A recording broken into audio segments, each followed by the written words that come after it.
Hello dear children, कैसे हैं आप। क्या आपको भी पढ़ते पढ़ते नींद आ जाती है। जैसे ही बुक खोलते हैं वैसे ही नींद आनी शुरू हो जाती है। तो ये समस्या बहुत सारे बच्चों के साथ होती है, जिसका आज हम कुछ सॉल्यूशन करने वाले हैं कि पढ़ते पढ़ते अगर नींद आए तो उसको कैसे दूर भगाए। So let's get started. सबसे पहले, पढ़ाई करते समय नींद आती क्यों है। कुछ स्टूडेंट्स जो होते हैं वो पूरे साल भर तो पढ़ते नहीं हैं और परीक्षा के टाइम पर जब भी एग्ज़ाम्स आते हैं तो अपनी तैयारी में जुट जाते हैं और उनको लगता है कि लास्ट के एक महीने में या फिर 15 डेज़ में थोड़ा सा ज़्यादा देर तक पढ़ लेंगे, 12 से 15 घंटे पढ़ लेंगे, जिससे कि वो अपने एग्ज़ाम में सफल हो जाएंगे। लेकिन ऐसा नहीं होता है।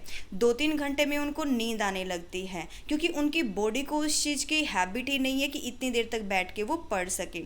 लेकिन कई बार जो है वो सही डाइट ना लेने की वजह से भी, रात में नींद पूरी ना होने की वजह से भी जो वो पढ़ाई करते समय उनको झपकी आती है, क्योंकि 12 से 15 घंटे या 10 घंटे जो वो पढ़ना स्टार्ट करेंगे तो उनकी जो बॉडी हो उसके अकॉर्डिंग एडजस्ट नहीं हो पाती, क्योंकि पहले वो उन्होंने उतना टाइम पढ़ने में नहीं लगाया। लेकिन अब वो क्या करना चाहते हैं, वो चाहते हैं कि अब वो एकदम से ही उनकी बॉडी एडजस्ट करना शुरू हो जाए, जो कि नहीं होता है और उनको पढ़ते समय नींद की झपकी आती है। लेकिन इस समस्या को दूर करने के लिए भी हमारे पास कुछ उपाय हैं। सेकंड यहाँ पर होता है कि पढ़ाई करते समय नींद को कैसे भगाया जाए।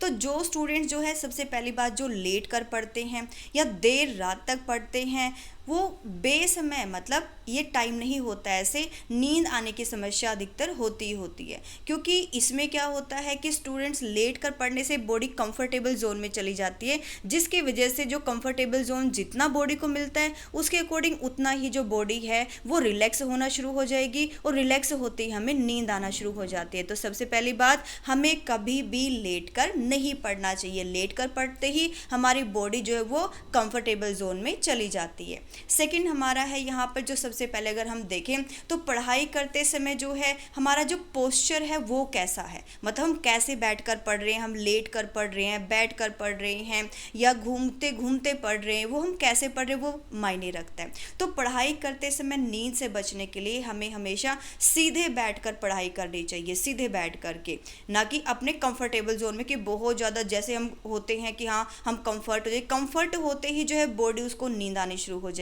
तो हमें पढ़ाई करते समय नींद से बचने के लिए हमेशा सीधे बैठकर पढ़ना चाहिए और इससे पढ़ते समय जो वो आलस नहीं आएगा और मन भी पढ़ाई में ज़्यादा लगेगा। अपने लिए जो स्टडी कॉर्नर है वो एक रेडी करे और कोशिश करे कि उसी जगह पर पढ़ाई करे। जैसे आपका स्टडी कॉर्नर का मतलब क्या है यहाँ पर, कि घर में कोई भी एक ऐसी जगह सेलेक्ट करे जहाँ पर शांति से, आराम से, पीसफुली बैठ करके आप पढ़ जाएं। ठीक है, वहाँ पर क्या होता है कि वहाँ पर कोई शोरगुल नहीं होगा, कोई मोबाइल नहीं होगा, कोई टीवी नहीं होगा या किसी का भी शोर शराबा आपको परेशान नहीं करेगा। तो एक ऐसी पीसफुल प्लेस अपना घर में ढूंढे जहाँ पर बैठकर आप पढ़ सकते हैं।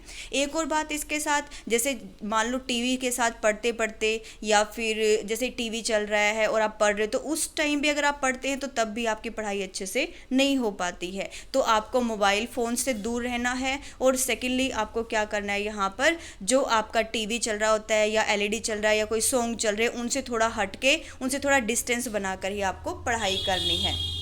नेक्स्ट आपका होता है कि पढ़ाई करते समय जब नींद की झपकी आती है तो आपको पता है कि जो पढ़ा हुआ होता है, जो आप नींद में पढ़ रहे होते हैं ना, कि जो थोड़ी सी नींद आ रही होती है और उस टाइम पे आप पढ़ रहे होते हैं, तो वो आपको आपके माइंड में अच्छे से कंसंट्रेट नहीं हो पाता उस चीज़ के ऊपर और माइंड में वो चीज़ आराम से नहीं बैठती है। मतलब आपको वो लाइट मेमोरी में चला जाता है कि जैसे ही आप पढ़ते समय थोड़ा सा नींद आती है आपको, तो हल्की हल्की नींद में आप जो भी पढ़ते हैं वो आपको लंबे टाइम तक याद नहीं रहता है। ठीक है, तो पढ़ते टाइम जो है आपको ध्यान रखना है कि अगर नींद की झपकी आ रही है तो थोड़ा सा 5 या 10 मिनट के लिए थोड़ा सा हल्का सा लेट ले, उसके बाद आप उठ के पढ़ना शुरू कर सकते हैं। या फिर जिस स्टडी टेबल पे आप बैठ के पढ़ रहे हैं उसी पे थोड़ा सा 5 या 10 मिनट के लिए रेस्ट कर ले और फिर अपना फिर से पढ़ना शुरू कर दे। तो क्या होता है कि जो पढ़ा हुआ है वो याद नहीं रहता है, तो कभी कभी बीच में जैसे चाय या कॉफ़ी भी आप ले सकते हैं। इससे क्या होगा, आपको थोड़ा सा ब्रेक मिल जाएगा, मतलब थोड़ा सा उठ जाएं अपने प्लेस से। जैसे आप जहाँ पर भी बैठे हुए हैं, अगर नींद की झपकी आना शुरू होती है तो आप अपनी जगह से उठ जाएं,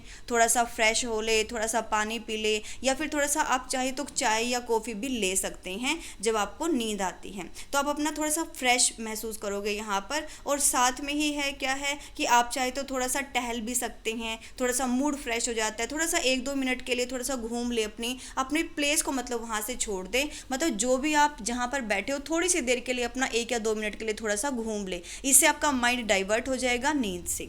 और नेक्स्ट आपका क्या है कि थोड़ा सा वॉक करते करते पढ़ाई भी आप कर सकते हो, कि जैसे आप मान लो लगातार बैठे रहते हो एक ही जगह पर, तो बैठे बैठे थक जाते हो, तो जब आप पढ़ रहे होते हो तो थकावट हो जाती है और एकदम से पढ़ाई से मन हटने लग जाता है। तो इसमें आप क्या कर सकते हो, थोड़ा घूम घूम कर भी पढ़ सकते हो। तो इसमें जब आप रिवीजन करते हो, तो चाहे वो हिस्ट्री की कर रहे हो, चाहे वो जियोग्राफी की कर रहे हो, या इंग्लिश के किसी भी सब्जेक्ट को आप पढ़ रहे हो, जो आप पढ़कर कर सकते हो। जैसे मैथ्स है वो तो बैठ के ही सॉल्व करना पड़ेगा, लेकिन जो अदर सब्जेक्ट्स हैं, जो कैलकुलेटिव सब्जेक्ट्स नहीं हैं, जिनको आप लर्न कर सकते हो, तो आप घूम घूम कर भी उनको पढ़ सकती हैं। और ऐसा करने से क्या होगा कि आपकी बॉडी जो है वो रिलैक्स मोड में नहीं जाएगी, जिससे कि आपको नींद नहीं आएगी। तो ये थी हमारी कुछ टिप्स एंड ट्रिक्स, जिससे पढ़ते समय बच्चे जो हैं वो अपने स्टडी पर कंसंट्रेट कर सकते हैं और ज़्यादा टाइम तक पढ़ सकते हैं और अच्छा रिजल्ट लेके आ सकते हैं। Thank you so much for